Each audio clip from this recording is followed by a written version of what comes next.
Bonsoir, mes chers compatriotes. Je me tiens devant vous empli d'un sentiment d'humilité et de fierté face à notre histoire. Aujourd'hui est un jour particulier qui doit faire écho en chacun d'entre nous. Oui, oui.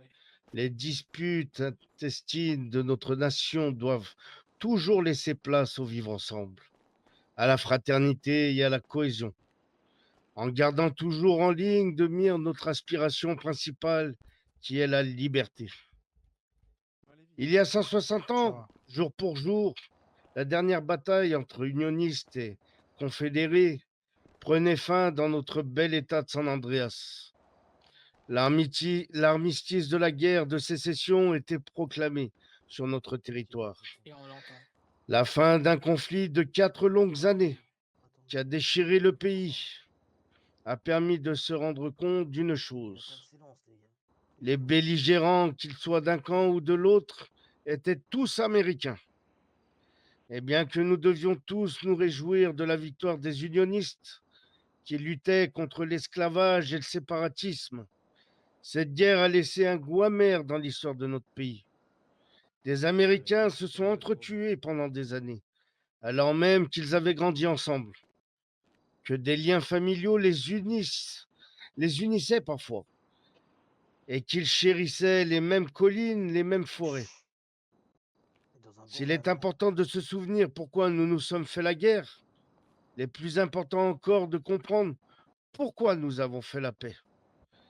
Parce que nous sommes tous américains.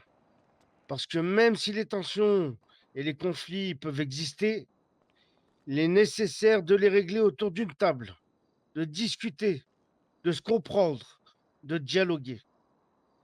C'est également la leçon que nous devons tirer de l'histoire, avec un grand H. Chacun d'entre nous a la responsabilité de lutter pour la fraternité de notre peuple. Comme le capitaine O'Neill, en son temps, véritable héros de guerre unioniste, qui a donné sa vie pour protéger les États-Unis d'Amérique et qui a lutté jusqu'au dernier jour de cette guerre Shalom. contre Ça va, vous l'obscurantisme, allez bien. le racisme et la domination Oui, d'une oui, la communauté merveille, sur merveille. une autre. C'est dans cette optique que le gouvernement a pris la décision de déclassifier un certain nombre de documents historiques relatant les tout derniers événements de la toute dernière bataille sur notre territoire. Et parce que nous avons besoin de nous identifier aux héros d'antan, en ma qualité de gouverneur de l'État de San Andreas, j'ai l'honneur de vous annoncer que je- que j'élève le capitaine O'Neill tombé au champ d'honneur, en grade de colonel à titre posthume. Puisse son héritage ne jamais être oublié.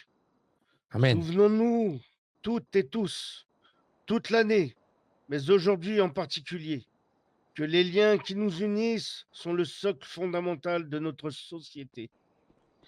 Chacun d'entre nous est un pilier. Et parce que nous ne pouvons pas vivre les uns sans les autres, que nous sommes une nation forte et tournée vers l'avenir. Vive la paix, vive le colonel O'Neill tombé au champ d'honneur, Et vive vive l'Amérique. l'État de San Andreas et vive les États-Unis d'Amérique. Oui. God Vive bless l'Amérique. America. God bless. God bless America. God Respect, bless. Roman, God respect. Bravo, bless, bravo. God bless. Merci pour tout ce respect. Félicitations. Merci à vous, Léonil. Merci. Merci à vous tous du fait que nous créons Applaudissez, bordel. et continuons cet État uni. Merci, merci. Merci beaucoup.